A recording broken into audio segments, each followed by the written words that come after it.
Nos vamos de inmediato a lo que ocurre en Guatemala. Un fuerte cargamento de heroína fue decomisado por las autoridades antinarcóticas de Guatemala. El alijo ingresó al país en 2 vías proveniente de Francia y México.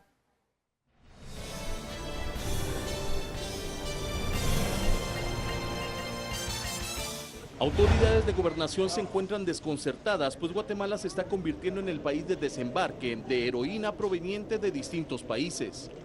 Esta vez agentes antinarcóticos decomisaron 110 kilogramos de heroína provenientes de México, así como 10 kilos de la misma droga procedentes de Francia y unos tambos de extracto de miel que arribaron del Perú y cuyo contenido está bajo análisis. A decir del Ministerio de Gobernación, se están rompiendo los patrones del trasiego de droga, ya que todo lo incautado junto a otros cargamentos venían dirigidos a una empresa con dirección en San José Pinula. Tenemos el día de hoy una incautación de 10 kilos de heroína. En medio van a ver ustedes 2 tambos que vienen provenientes del Perú, vienen a la misma empresa. Todo el producto viene a la misma empresa. Hasta acá todo es de Francia. En el segundo aparecen estos 2 tambos que dice extracto de miel proveniente del Perú. El reactivo hasta el momento no nos ha evidenciado una sustancia en específico. Tendremos que esperar el análisis de INASIF para poder determinar de qué se trata. Y en el número 3 es la incautación más importante. Estamos hablando allá de 110 kilos de heroína en 8 paquetes provenientes de México para la misma empresa que se encuentra en San José Pinula. A lo incautado hoy se deben sumar el decomiso del pasado 23 de agosto, donde se localizaron 100 kilos de heroína, pero un día después también se incautaron 10 kilos de pseudoefedrina, todo proveniente de Francia, con destino a la misma empresa en San José Pinula.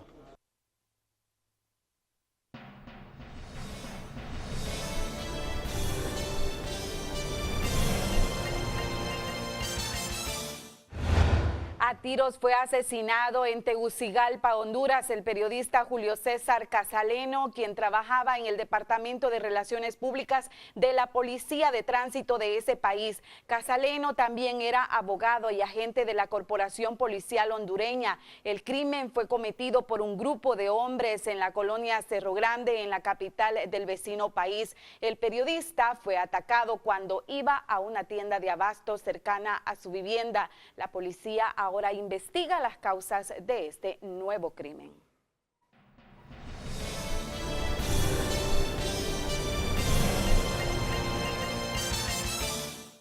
Más información centroamericana. La reiterada entrada a Costa Rica de 14 de los 18 falsos periodistas mexicanos detenidos el fin de semana en Nicaragua es de mucha preocupación para el gobierno tico, sobre todo porque pasaron desapercibidos. Estos mexicanos fueron detenidos con $9 millones y con vehículos con logotipos de Televisa, que ha negado vínculos con ellos. De acuerdo con las investigaciones, iniciaron sus visitas a Costa Rica el año 2006.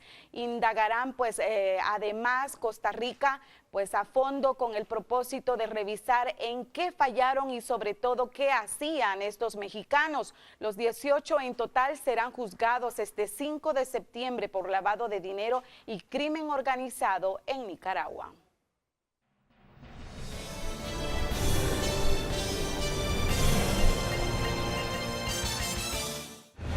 Y ahora vemos qué pasa con Isaac, con vientos de 119 kilómetros por hora. Este huracán ahora volvió a ser tormenta tropical tras azotar con categoría 1 de huracán las costas de Luisiana y Mississippi, en el sur de los Estados Unidos. Isaac redujo la velocidad de su desplazamiento y azotó la zona por varias horas, generando inundaciones y cortes de vías. Unas 3,000 personas de las orillas del río Mississippi fueron obligadas a evacuar sus viviendas.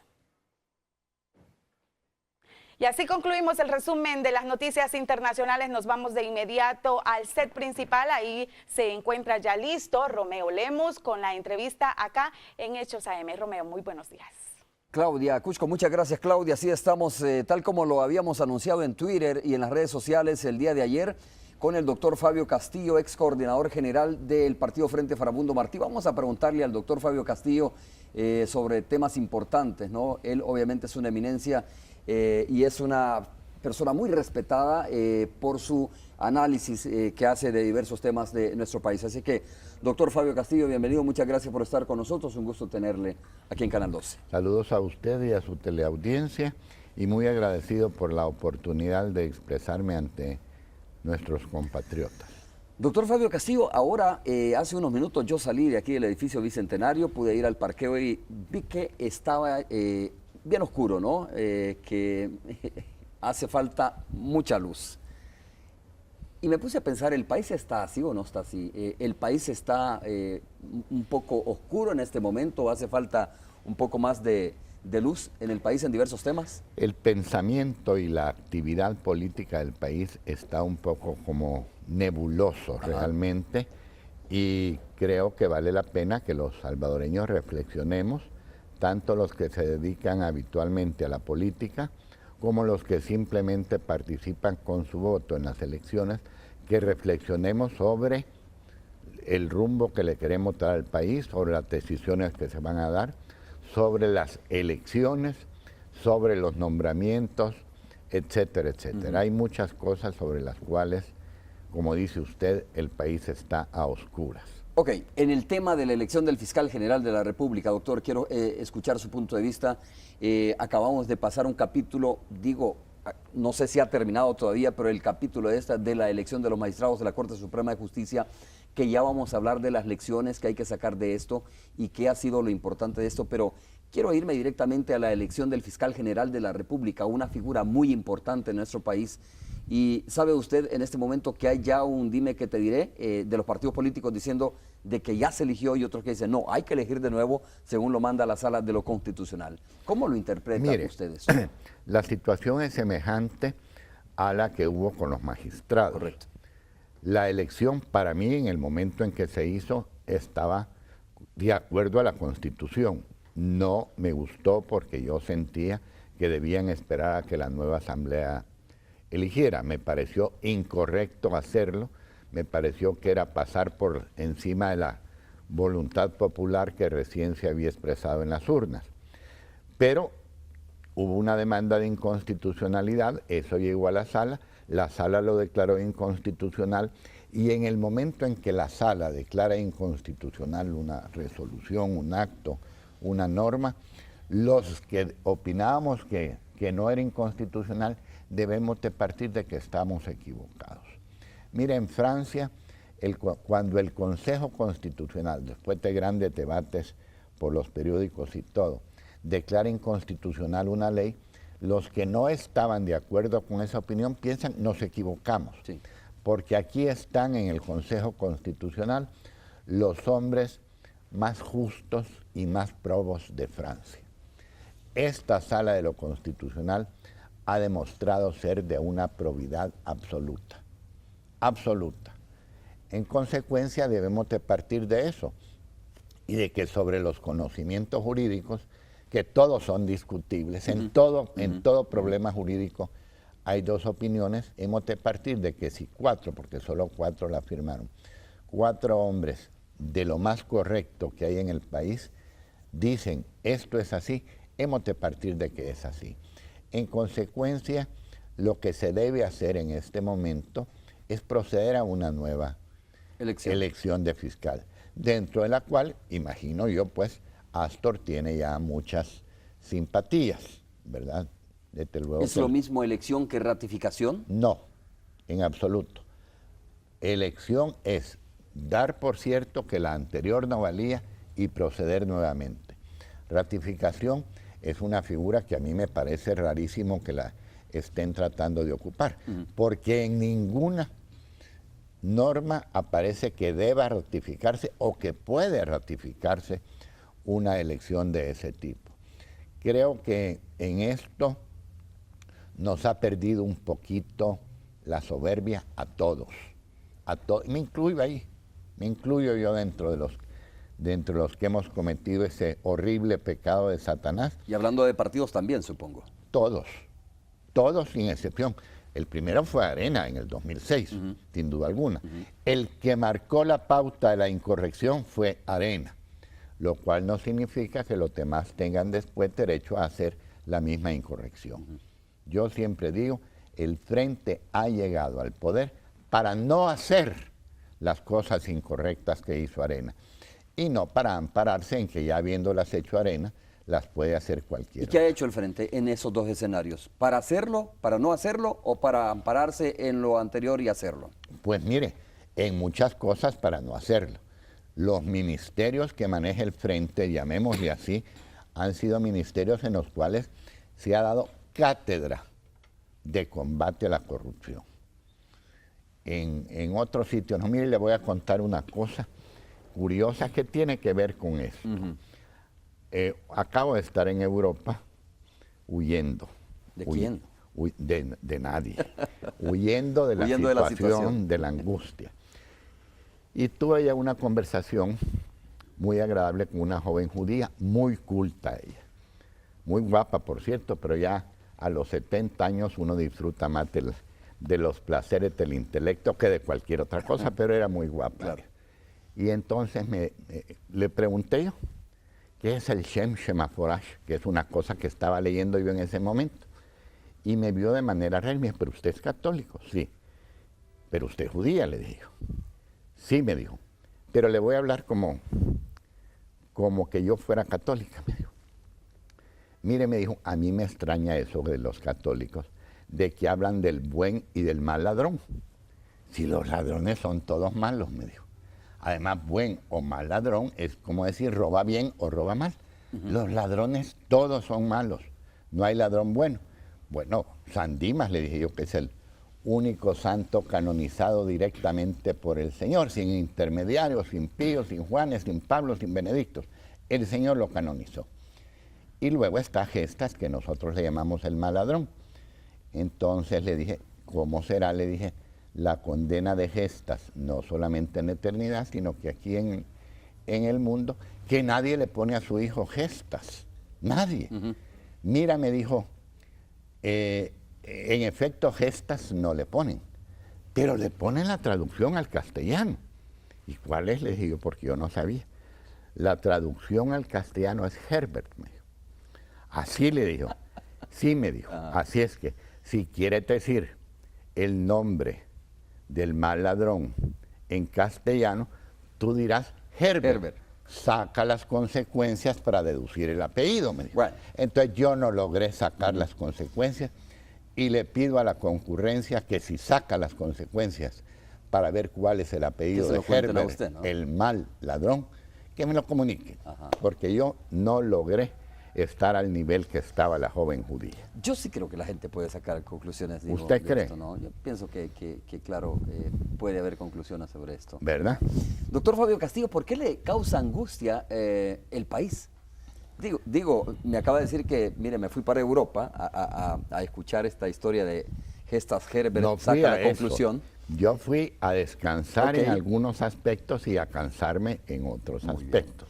¿Por qué le causa angustia el país? Mire, yo siento que no supimos enfrentar esa crisis institucional, le llaman, esa situación.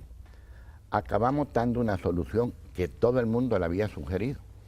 Al primero que se la oí yo decir públicamente, y algunos la habíamos pensado, es a Villacorta. Y que lo dijo, miren acá en la sentencia y pongan a los mismos para demostrar que habían elegido en cuanto al fondo bien. Yo la propuse en un programa de televisión, conste yo proponía que quedara el mismo presidente, Ovidio Bonilla Flores, que es un magnífico hombre y todo, y fue el único cambio que hicieron con respecto a las elecciones anteriores. Claro, y respetaron que a Belarmino no lo podían sacar. Entonces, tanto desgaste, tanta angustia para llegar a una solución que estaba desde el principio a la vista de todos. Entonces, siento que eso no debe ser.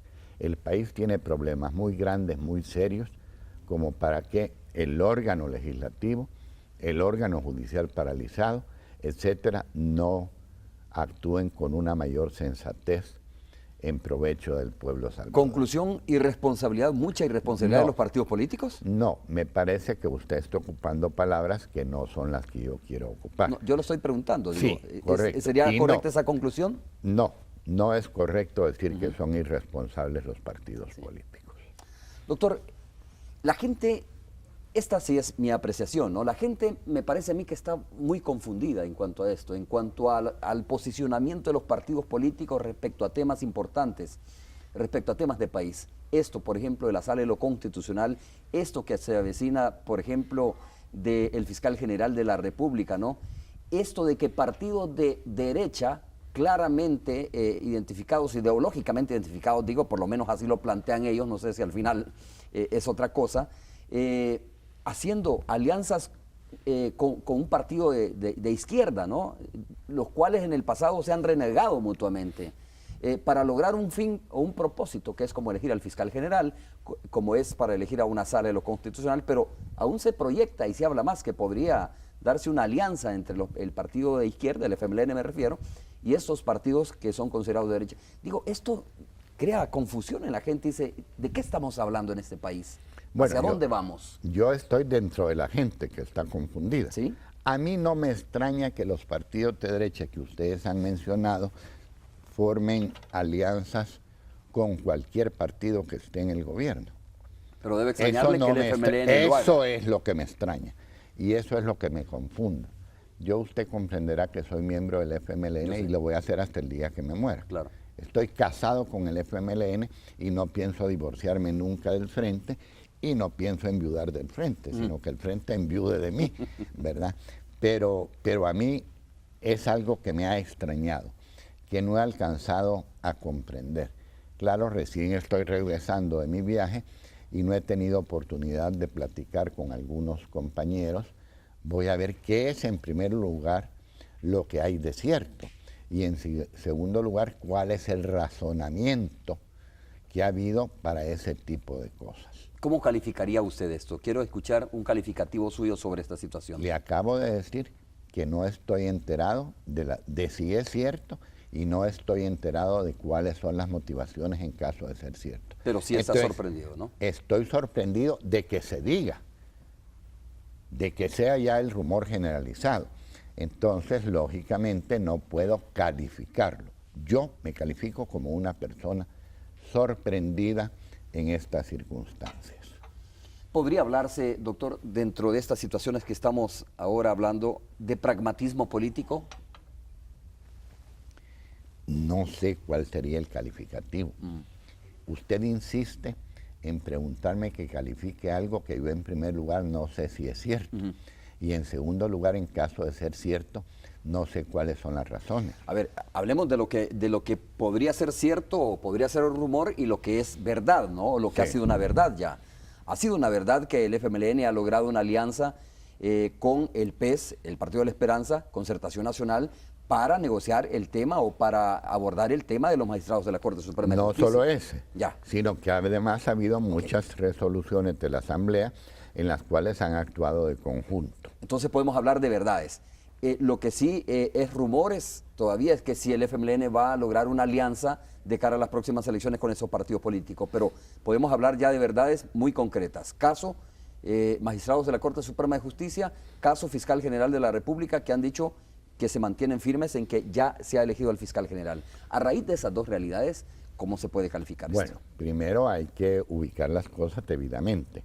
La elección actual de los magistrados fue por unanimidad. Entiendo que yo no estaba con el voto en contra del coronel Sigifredo Ochoa Pérez, ¿verdad? O sea que ahí son todos. Yo me referiría, y no le llamaría alianza, sino a conversaciones, porque hubo temas en los que estuvieron de acuerdo y hubo temas en los que no estuvieron de acuerdo. Entonces yo diría que eso fue algo que tampoco crea que me gusta, negociaciones para garantizar la gobernabilidad. Pero yo creo que el Frente no debe tener ningún problema en proponer cosas que le parecen buenas y que si los otros partidos, sean quienes sean, lo apoyan, bendito sea Dios. Ni debe tener problema tampoco en que si otro partido propone algo que al Frente le parece correcto, apoyarlo. El ser de diferentes partidos no significa en modo alguno que se sea enemigos, ¿verdad? Sino significa que se está participando con diferente punto de vista en el quehacer político nacional. Y hay una expresión ahí, dentro de todo este marco y esta lectura, doctor Fabio Castillo, hay una expresión de poder o de disputa de poderes realmente. No creo. De disputa de poderes no. O de cuotas, como se le llama, ¿no? Sí, pero las cuotas ¿en qué son? En los magistrados de la Corte. Mire, quiero recordar una cosa. A mí se me vetó con esa palabra como magistrado de la Corte Suprema en la elección del 2009, de lo cual le doy gracias a Dios, porque yo era miembro del Frente. Mire, a la población le gustó, pero ahora acaban de elegir como presidente de la Corte a Salomón Padilla, que es un hombre intachable, fue mi alumno, excelente, por cierto, ¿verdad? Y él es del Frente. El argumento tuvo validez solo para mí. Entonces, lo que no hemos abandonado en absoluto en este país es el personalizar las cosas. Y deben de personalizarse en el buen sentido de la palabra, no en el mal sentido de la palabra. A una persona por pertenecer a un partido político, que es algo legítimo, que es un derecho y que debe ser algo de vocación de servicio, la condenan. Si eso no es así. Lo que debe procurarse es que la persona elegida tenga la suficiente corrección como para separar los intereses partidarios. Independientemente del partido que pertenece. Los intereses partidarios de las resoluciones que la debe dar conforme, como dice la fórmula, su leal saber y entender. Y hasta ahí. Pero yo no sé qué militancia política pueden tener otros magistrados de la Corte. Sé la de Salomón, que es mi correligionario. Pero ha habido muchos magistrados de la Corte, incluso presidentes de la Corte, miembros de partidos políticos, candidatos presidenciales, como fue el doctor René Fortín Magaña, que es un hombre vertical, el doctor Gabriel Mauricio Gutiérrez Castro, que fue presidente de la Corte y miembro prominente de Arena toda la vida. Después estuvo en el PCN, hoy entiendo que está en el PES. Entonces eso es normal. No digo que sea normal, digo que no es objetable. No es por sí objetable. No hay ninguna disposición que diga que no se debe pertenecer a un partido para aspirar a la Corte Suprema de Justicia. Lo que hemos de pensar nosotros es que debemos de elegir a personas que sean capaces de tomar la norma y aunque no estén de acuerdo con la norma, aplicarla según su leal saber y entender y no sobre la base de intereses de cualquier tipo. Eso es la forma de escoger. No te mira, te doy a fulano para que me deje a Sutano, a Mengano o a Perencejo. Gerson Martínez me hizo ver el otro día que él había estado en las conversaciones para la elección de Corte del año 94. Y me dijo, mire doctor, me dijo, fue una excelente experiencia porque se discutía solamente sobre la base de los méritos de las personas. Eso es lo que debe hacerse. ¿Qué le podemos decir a la población, doctor? La población que sí dice, mire, ¿de qué partido me dice que es? De Arena. ¿Y qué va a ser el presidente de la Corte Suprema de Justicia? Por favor, ¿de qué partido va a ser? Del FMLN. ¿Por qué la gente objeta eso y no lo digiere tan fácilmente y dice, si es militante de un partido político, por favor, no debería estar en un cargo tan importante porque a lo mejor no va a garantizar una justicia con independencia? Mire. ¿O la población no ha terminado de digerir muy bien eso? Mire, una de las grandes ventajas que ha tenido la crisis institucional es que la población ha tomado verdadero interés en el problema constitucional del país y se ha manifestado. Cuando decimos la población hay que expresarlo claramente, este determinado nivel intelectual, educativo y económico para arriba. Computadora no tiene todo el mundo, no tienen los campesinos. Claro. Ellos no se han expresado y están en todo su derecho de expresarse. Pero hay una ventaja ya. La población se expresa, toma interés, se interesa en los problemas constitucionales del país. Yo a la población le diría que siga en esa actitud expectante y participante. El Frente siempre ha querido que el gobierno sea participativo. Ahora, la idea de decir que por qué tiene un partido para esos cargos, no. Y el presidente de la República, que por mandato constitucional debe pertenecer a un partido político. Y los diputados. Pero es un cargo por elección popular, ¿no? Sí, ¿y qué diferencia hay?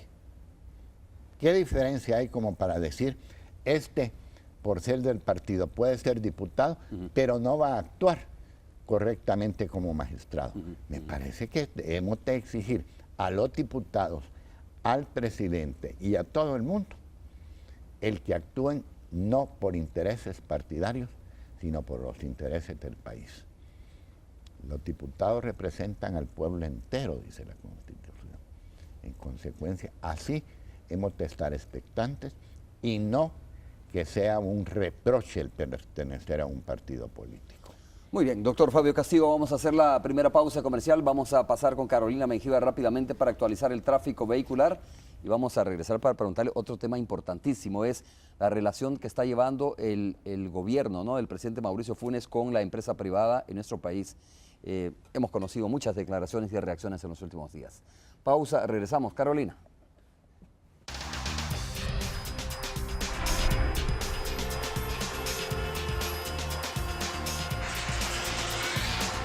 Gracias, Romeo. Un saludo para tu invitado en el día de hoy. Cuando son las 7:28, ponga mucha atención porque esta es la actualización del flujo vehicular. Para ello nos trasladamos gracias a las cámaras de IBW al Boulevard de los Héroes. Vemos tráfico complicado, sobre todo en el carril que viene desde el Alma Mater para luego incorporarse a la 49.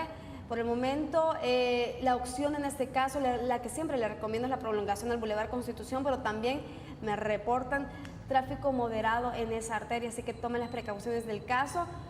Por el carril contrario que viene desde Metrocentro hacia el Alma Mater, como vemos, hacia la Universidad de El Salvador, pero está fluyendo en ambos carriles, solo que sobre todo hay más carga vehicular en el que va desde la Universidad de El Salvador hacia la 49, así que téngalo mucho en cuenta. Ahora veamos qué sucede en la Alameda Roosevelt. En este caso seguimos con bastante carga vehicular en el carril que conduce de la Plaza Salvador del Mundo hacia el centro de San Salvador, pero está fluyendo por el momento, como puede observar.